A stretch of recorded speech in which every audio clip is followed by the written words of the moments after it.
Assalamualaikum warahmatullahi wabarakatuh. Alhamdulillahirabbil alamin. Wassalatu wassalamu ala asyrafil anbiya'i wal mursalin wa ala alihi wa sahbihi ajma'in. Subhanaka la ilma lana illa ma 'allamtana innaka antal alimul hakim. Rabbi shrah li sadri wa yassir li amri wahlul 'uqdatam min lisani yafqahu qawli. Alhamdulillah, syukur kepada Allah Subhanahu Wa Taala, kita dipertemukan sekali lagi dalam pelajaran study online pendidikan Islam bersama Ustaz Rohisham Abidin. Terima kasih banyak kerana menonton. Terima kasih banyak kerana sentiasa ulang tengok video yang Ustaz hasilkan. Moga-moga Ustaz juga dapat berkongsi orang kata kebaikan bersama dengan anak-anak pelajar. Mungkin bersama dengan kita ayah-ayah, ibu-ibu, mungkin bersama dengan kita juga rakan-rakan ustaz-ustazah, cikgu-cikgu. Jadi terima kasih kerana sentiasa support dalam pembikinan video-video dan juga perkongsian-perkongsian ilmu.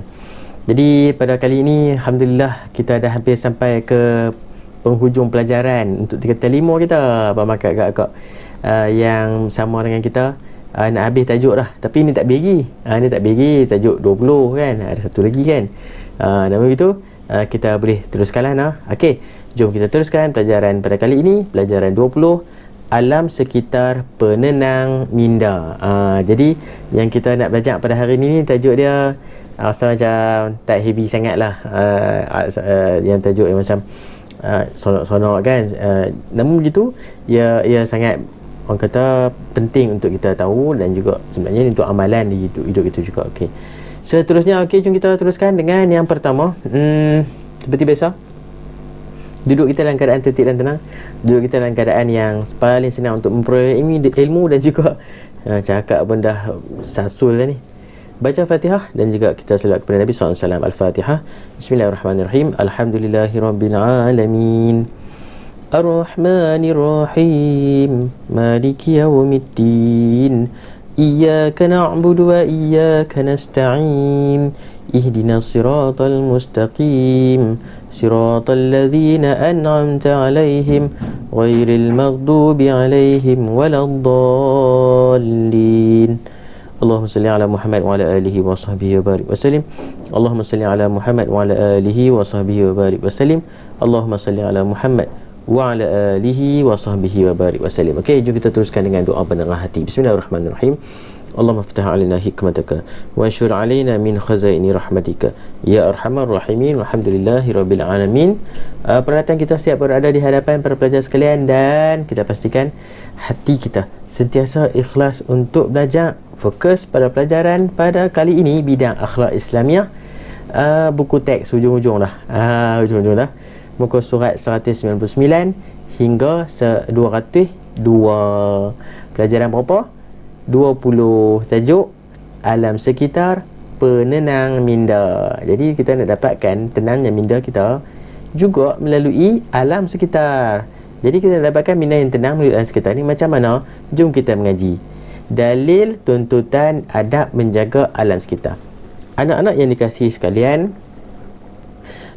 dalam kehidupan kita, sebenarnya kita hidup bersama, bukan sekadar sesama manusia, akan tetapi kita hidup bersama dengan makhluk yang lain, iaitu antaranya alam sekitar. Ada haiwan, ada tumbuhan, dan segala hidupan yang berkait juga dengan hidup kita.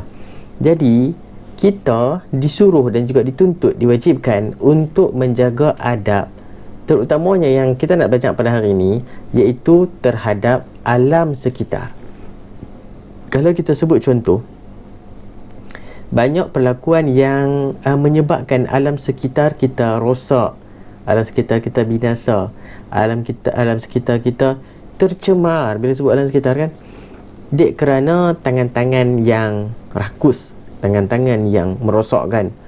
Jadi kita pada hari ini nak belajar macam mana, apa, bagaimana, dan kenapa kita kena jaga alam sekitar ini.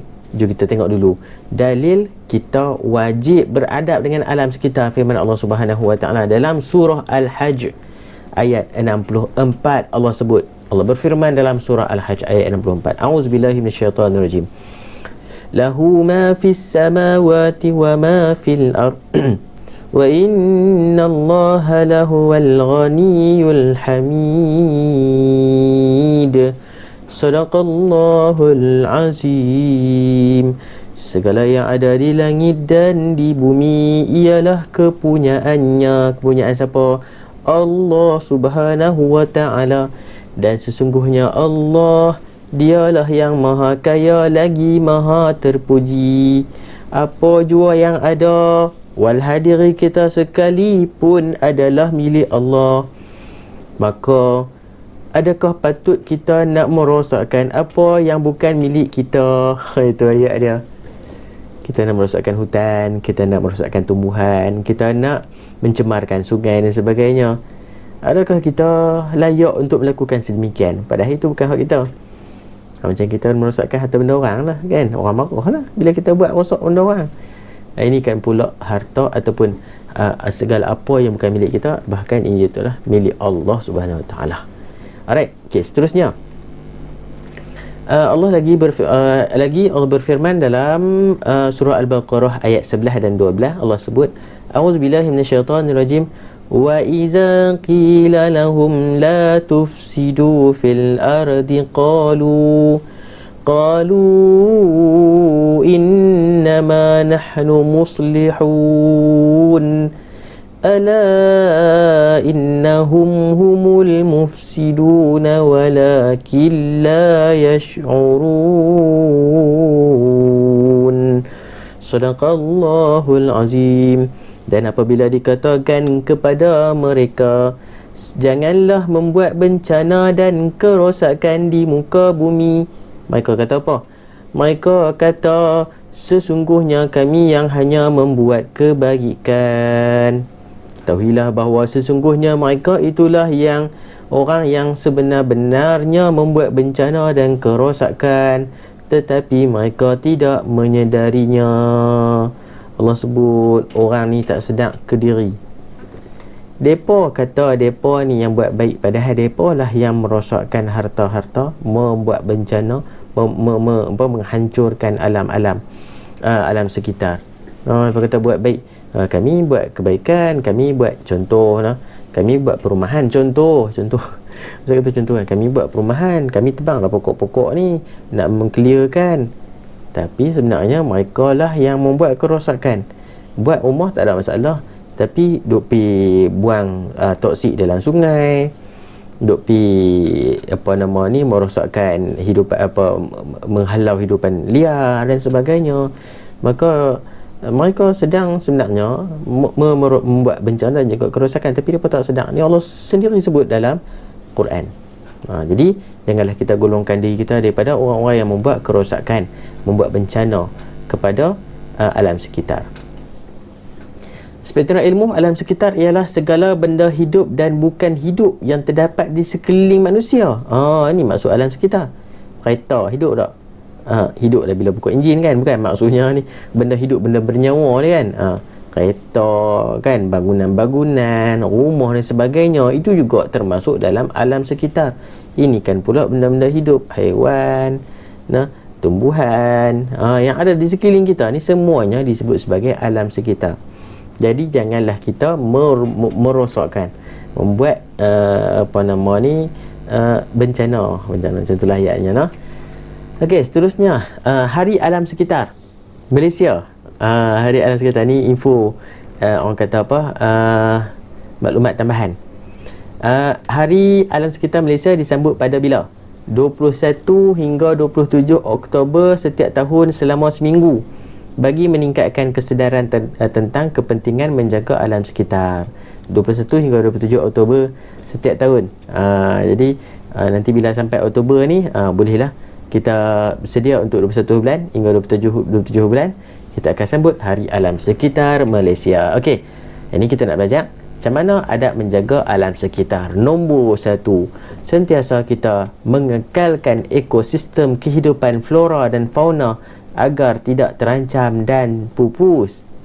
Kita kekalkan ekosistem, maknanya kalau di situ ada rantaian makanan, di situ ada ada punca sumber makanan bagi haiwan-haiwan ataupun adanya tumbuhan-tumbuhan untuk dijadikan sebagai makanan. Jangan kita merosakkannya. Ada sungai, kita duk cemarkan dia, padahal di situ ada haiwan-haiwan yang duk minum air di situ. Ada pokok-pokok yang jadikan sebagai makanan kepada haiwan-haiwan juga, kita duk tebang. Maka itu yang menyebabkan flora ni tumbuhan lah, fauna, hidupan-hidupan yang akan terancam dan pupus. Jadi jangan kita merosakkan tangan-tangan yang buat kerosakan, kan. Sentiasa memelihara dan pelihara satu, pulihara satu alam sekitar dengan tidak melakukan sebarang kerosakan, seperti buat apa ni? Penanaman semula pokok bakau. Mungkin kita duk ambil bakau pokok bakau, kan, buat kayu, buat kertas, kan, buat tisu dan sebagainya. Maka apa yang kita kena buat? Tanam balik. Ni kata penanaman semula ni, pokok bakau. Kemudian sentiasa berusaha mengekalkan keceriaan dan kebersihan alam sekitar, seperti bergotong royong membersihkan kawasan rumah dan asrama. Jangan biar duduk dalam keadaan yang kotor. Jangan biar duduk dalam keadaan yang tak bersih. Maka bila duduk dalam keadaan rumah yang tak bersih dan asrama yang tak cantik, tak kondusif, maka macam mana kita nak hidup, kan? Maka kita kena sentiasa kekalkan keceriaan dan kebersihan. Upgrade kebersihan kita, upgrade keceriaan kita. Menjaga kelestarian alam seperti menjaga kebersihan sungai. Sungai kita jangan duk pi buang sampah. Sungai kita jangan duk pi duk pi inilah toksik dan sebagainya. Jadi kita jaga alam sekitar, terutamanya sungai. Sungai ni punca air. Kadang manusia pun minum, kan, melalui sungai. Bukan setakat haiwan, manusia pun guna air sungai, kan, untuk membasuh, kan, minum dan sebagainya. Jadi kalau seorang buat rosak, maka semua akan terima akibatnya. Janganlah kita merosakkan ekosistem ataupun kelestarian alam ini. Sentiasa mengamalkan cara hidup yang mesra alam seperti amalan kita semula. Tadi jaga kebersihan sungai, ni kita buat amalan kita semula pula. Jadi kalau Ustaz cerita ni panjang pula lagi tak. Jadi kita pun beritahu lah kita semula ni apa dia, contoh dia. Gunakan balik kertas, gunakan balik botol-botol, kan, sosok kabang kita. Banyak lagi benda yang kita boleh buat supaya mesra alam. Kita hidup dalam mesra alam. Sentiasa berhemah dan tidak membazir menggunakan sumber air. Ni kira guna air secara berlebihan. Maka air yang sepatutnya digunakan ke arah yang sepatutnya tidak digunakan dengan sebaiknya. Membazir, rugi. Gunakan air dengan baik. Okey, hikmah. Bila kita dah jaga adab tadi ni, kita melakukan benda-benda yang baik terhadap alam sekitar, maka apa yang kita akan dapat? Nombor satu, melahirkan insan yang mencintai alam sekitar kerana menyedari tanggungjawab yang diamanahkan. Kita sayangkan alam sekitar, nombor satu kita dapat. Kerana kita tahu kata amanah kita kena jaga alam sekitar tu ada pada kita. Yang kedua, melapangkan fikiran dan menenangkan jiwa. Bila cantik, bila bersih, maka bila kita tengok, seronok, tenang, lapang minda kita, kan. Itu kita dapat. Yang pertama tadi, cinta pada alam sekitar. Lapang fikiran kita. Kita dapat apa lagi? Persekitaran yang bersih, bebas dari wabak penyakit kerana pembudayaan cinta akan alam sekitar. Maknanya bila kita duduk dalam keadaan yang bersih, maka penyakit-penyakit pun takkan dapat pada kita ataupun sukar untuk kita perolehi penyakit. Taun, sakit apa lagi, denggi dan sebagainya. Jadi kalau duduk dalam keadaan yang tak bersih, maka banyak penyakit yang mudah untuk kita dapat. Maka kita kena jaga kebersihan supaya dapat dihindarkan daripada wabak penyakit. Melestarikan alam sekitar yang indah untuk dimanfaatkan kepada generasi akan datang, anak cucu kita. Mereka lah akan merasai pula keadaan alam sekitar kita di masa hadapan. Kalau waktu sekarang pun kita dah merosakkan, anak-anak kita masa hadapan ni lagi teruk akan terima akibat, sebut akibat lah ni. Bila dah rosak hutan, rosak ekosistem alam dan sebagainya, maka generasi akan datang lah yang akan menerima akibatnya. Jadi kita kena jaga dari sekarang. Dan yang kelima, meningkatkan pendapatan kerana melaksanakan aktiviti ekopelancongan. Orang luar akan mai. Bukan takat Allah, kita pun sonok nak pergi melancong kan. Tempat cantik, tempat best, syok pula kan. Boleh mandi, boleh berkelor, boleh duk ambil gambar lagi kan, boleh selfie, wifi, macam-macam. Boleh tambah pendapatan masyarakat setempat sebab tempat tu cantik, tempat tu bersih, semua orang suka. Ada orang nak pergi melancong tempat kotor? Ada orang pergi melancong tempat yang tak bersih? Tak ada. Semua pergi melancong tempat yang syok, seronok, bersih kan, elok. Jadi boleh meningkatkan pendapatan kerana melaksanakan aktiviti eko pelancongan. Wallahu ta'ala a'lam. Selesai perkongsian kita pada pelajaran 20, alam sekitar penenang minda tingkatan 5. Alhamdulillah, selesai. Jadi sebelum Ustaz akhiri perkongsian kita pada kali ini, sekali lagi Ustaz minta kut-kutlah ada pelajar-pelajar, ada abang, kakak-kakak, adik-adik yang dikasihi sekalian ini yang sudi untuk membuat kesimpulan secara keseluruhan apa yang kita dapat daripada pengajian kita pada hari ini. Boleh tulis komen di bawah dan mungkin juga boleh beri kata-kata semangat kepada sahabat-sahabat kita.